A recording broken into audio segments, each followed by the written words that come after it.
Keri Russell is back in Season 2 of Netflix The Diplomat, and the stakes are higher with new complications. This season is shorter than the first, but is it still worth the binge?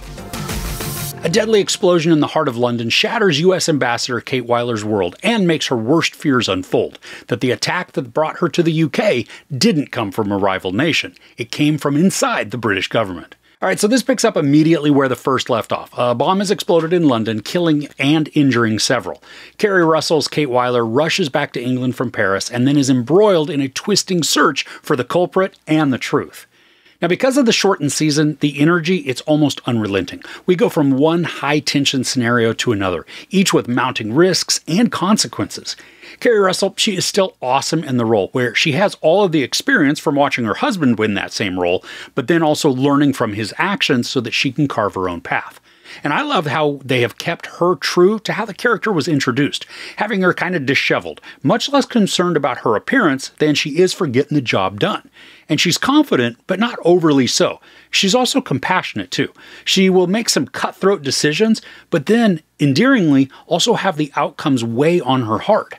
Now, Russell is commanding in her role, but I love that she doesn't get overshadowed by the other strong actors when they all share the screen. Instead, it becomes this powerhouse interaction that thrives thanks to their seasoned abilities. I mean, take Rufus Sewell, for example. As Russell's husband, he is scheming and tricky, but he's also so experienced in the role that Russell now occupies that he can be both a formidable ally and foe.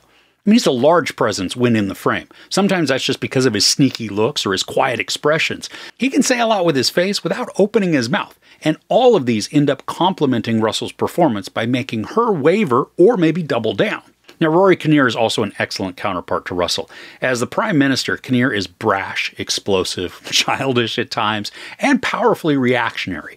And Kinnear plays the character to be petulant and petty, but also with this small twinge of sympathy, because we can't be sure that he's wholly terrible as the story makes him out to be. David Gyasi continues to be outstanding as he's constantly situated with issues that he didn't create, but he has to correct. His interactions with Russell are at both extremes, and Gyasi convincingly gives us both sides of the emotional spectrum.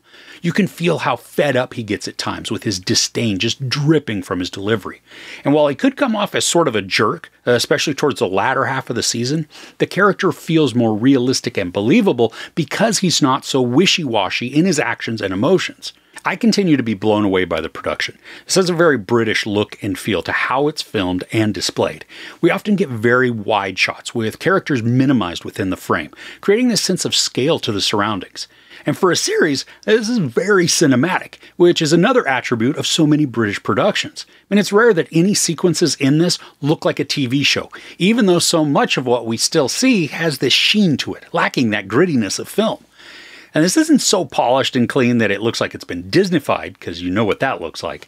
But it presents us with this lived-in world that's still spotless and crisp, just thanks to all the staff who consistently tidy up. Now also, within the filming, when characters are being ushered to some clandestine area, the camera follows the players in a manner that we can feel the urgency, while also being rushed along so that we can be interrogated too. I mean, I love the way we wind through serpentine hallways, like we're traversing through some secret labyrinth that's going to lead to something dreadful, but also incredibly intriguing for the story. And the storyline for this season, it is a continuation of what was playing out in Season 1, but so much more intrigue and back-channel schemings at play. I think this story is very accessible, but there were times when I was certainly concentrating harder to keep up with all that was going back and forth with the decisions.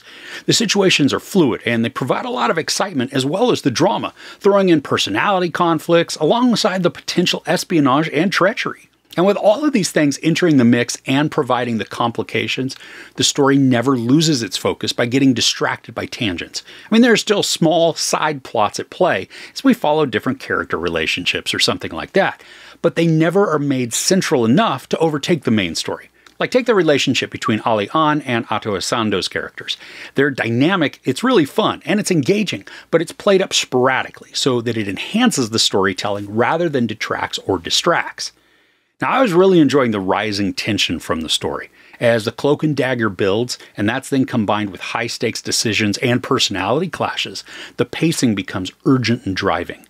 Then towards the end of the series, Allison Janney joins the cast, and as always, she is dominating as an on-screen force. The dynamic she has with Russell, it is fiery and extremely tense, but wildly entertaining with her signature snark. Now, I really wish the show could have had a few more episodes. Not because the story was lacking or it feels incomplete, but because I was fully entrenched in all of the conflicts and the new mounting complications. The season ends with such a huge surprise. I'm really thankful that Netflix has already announced that season 3 is going to be coming. So overall, The Diplomat continues to thrill with powerful, intense storylines that build on the international conflict the story began with. Keri Russell, Rufus Sewell, Rory Kinnear, and David Gyasi are phenomenal in their roles as they convincingly craft power plays while maneuvering through political landmines. The production is superb, providing a cinematic escape via complex interactions and beautiful framings. The political machinations build urgent intrigue with palpable peril, crafting engaging scenarios that are going to keep your heart pounding. There's no sex or nudity, a lot of profanity, not really any violence. I give season 2 of The Diplomat 4.5 out of 5 couches. And if you're into smart and quick political dramas, definitely get this one on your binge list.